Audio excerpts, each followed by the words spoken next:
Hello प्यारे बच्चों, नमस्कार, जय हिंद। स्वागत है आप सभी को आपके अपने YouTube channel math bye Sanjeev पर। तो आज के क्लास में हम लोग क्लास 12वीं का बायोलॉजी का 5 VVI सब्जेक्टिव प्रश्न करने वाले हैं, जो आपके एग्जाम में 100% आएगा। अगर नहीं आए तो आपका जो मन करे वो मुझे कमेंट कर सकते हो। देखिए, आप लोग वही पढ़िए जो आपके एग्जाम में 100% आए। तो आप लोग को देखिए, मैं इस वीडियो में वो 5 प्रश्न बताने वाला हूं जो आपके एग्जाम में आने वाले हैं। तो पहला आपका प्रश्न रहेगा कि जलीय पौधे के पारिस्थितिक अनुकूलन का वर्णन करें। दूसरा आपका रहेगा अंतःप्रजनन से आप क्या समझते हैं।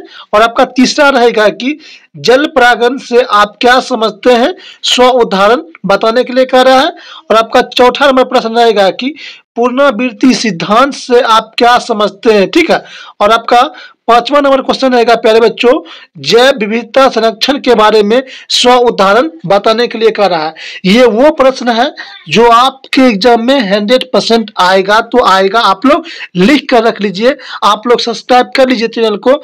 जिस दिन ये प्रश्न आएगा उस दिन आप लोग कमेंट कीजिएगा, हाँ सर आप जो प्रश्न बताए थे वो प्रश्न मेरे एग्जाम में आया था। बस आप लोग को देखिए शुरू से लेकर लास्ट तक देखना है, थोड़ा सा भी वीडियो को स्किप मत कीजिएगा, नहीं तो नहीं समझिएगा। ठीक है। तो चलिए इसका सारा क्वेश्चन आंसर मैं आपको बताता हूं।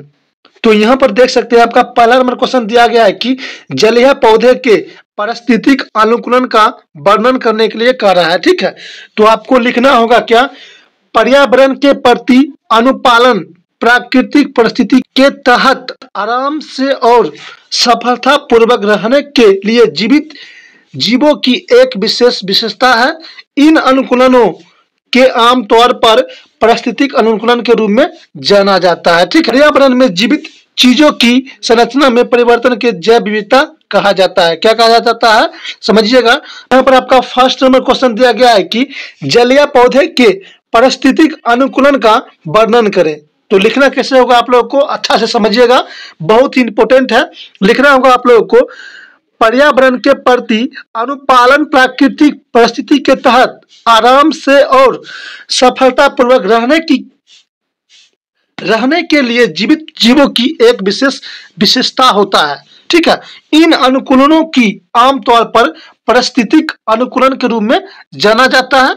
पर्यावरण में जीवित चीजों की संरचना में परिवर्तन को जैव जाता है। बहुत ही अच्छा तरीका से लिखना होगा आप लोगों की, पर्यावरण के प्रति अनुपालन प्राकृतिक परिस्थिति के तहत आराम से और सफलतापूर्वक रहने के लिए जीवित जीवों की एक विशेष विशेषता है। इन अनुकूलनों को आमतौर पर अनुकूलन के रूप में जाना जाता है। ठीक है। पर्यावरण में जीवित चीजों की संरचना में परिवर्तन को जैव विविधता कहा जाता है। इस प्रकार से आप लोग को इसको लिखना है। ठीक है। अगला क्वेश्चन है आपका कि अंतःप्रजनन से आप क्या समझते हैं। बहुत ही इंपॉर्टेंट है, VVI है, याद रखिएगा मेरे प्यारे बच्चों कि अंतःप्रजनन से आप क्या समझते हैं। तो आप लोग को लिखना होगा यहाँ पर कि आनुवंशिक रूप से समान जीवों के बीच जब प्रजनन होता है तो उसे अंतःप्रजनन कहते हैं। ठीक है। अंतःप्रजनन के कारण आबादी में अच्छी जीवित जीवन की बढ़ोतरी होती है तथा योग जीन्स की घटनी होती है। इस प्रकार से आप लोग को लिखना होगा कि आनुवंशिक रूप से समान जीवों के बीच जब प्रजनन होता है तो उसे अंतःप्रजनन कहते हैं। अतः प्रजनन के कारण आबादी में अच्छे जीवों की बढ़ोतरी होती है तथा अयोग जीन्स की घटनी होती है। ठीक है। इस प्रकार से आप लोग को लिखना होगा। ठीक है। उसके बाद आप लोग का तीसरा नंबर प्रश्न दिया गया है आपका, जल परागन से आप क्या समझते हैं। देखिए, ये प्रश्न वो प्रश्न है जो आपके एग्जाम में 100% आएगा। अगर नहीं आए ना तो आपका जो मन करे वो मुझे कमेंट करिएगा, बस आप लोग को अच्छे से समझना है। देखिए, फ्री में इस चैनल पर आप लोग को पढ़ाया जाता है और फ्री में आपको PDF दिया जाता है और बेस्ट कंटेंट के साथ आप लोग को पढ़ाया जाता है। ठीक है। तो यहाँ पर देखिए आपको लिखना होगा, जल परागन जिसे हाइड्रोफिलिक के नाम से भी जाना जाता है। ठीक है। परागण का एक प्रकार होता है, परागण का क्या होता है, एक प्रकार होता है जिसमें पराग का पानी के माध्यम से स्थानांतरित किया जाता है। जिसमें क्या होता है कि परागण को पानी के माध्यम से स्थानांतरित किया जाता है। ठीक है। यह विधि क्या होता है? यह विधि हवा तथा पशु परागण से कम आम है। क्या होता है? यह विधि हवा या पशु परागण से कम आम है।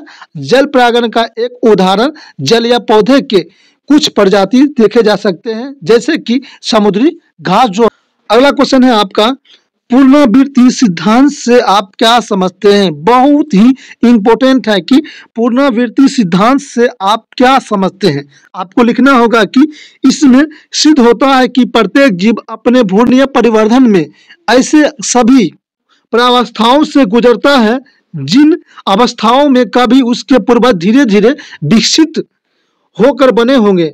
इसी के आधार पर हैकर नामक वैज्ञानिक ने पुनरावृत्ति सिद्धांत को प्रतिपादित किया था। कौन वैज्ञानिक? हैकर नामक जो वैज्ञानिक था वो क्या किया था? पुनरावृत्ति का सिद्धांत को प्रतिपादित किया था। इस प्रकार से आप लोग को लिखना होगा, ठीक है।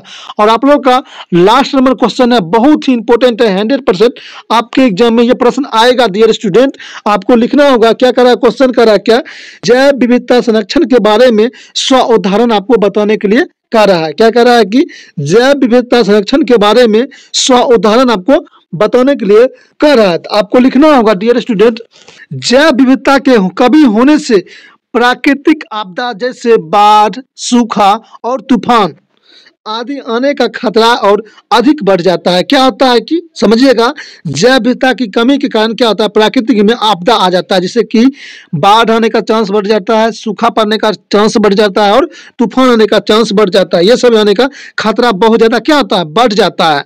अतः हमारे लिए जैव विविधता का संरक्षण बहुत जरूरी है। लाखों विशिष्ट जीव और कई प्रजाति के रूप में पृथ्वी पर जीवन उपस्थित है और हमारा जीवन प्रकृति का अनुपम उदाहरण है। क्या है? और हमारा जो जीवन है ना, प्रकृति का अनुपम उपहार है। को इस प्रकार से आपको ऐसे लिखना है ताकि आपके एग्जाम में 100% मार्क भी मिल सके। और देखिए, जिन जिन स्टूडेंट को अगर सपना है 400 प्लस नंबर लाने का, तो जरूर चैनल को सब्सक्राइब कर लीजिएगा, क्योंकि इस चैनल पर आप लोग को बेस्ट कंटेंट के साथ आप लोग को पढ़ाया जाता है और आपको फ्री में पढ़ाया जाता है और फ्री में आप लोग को PDF भी दिया जाता है।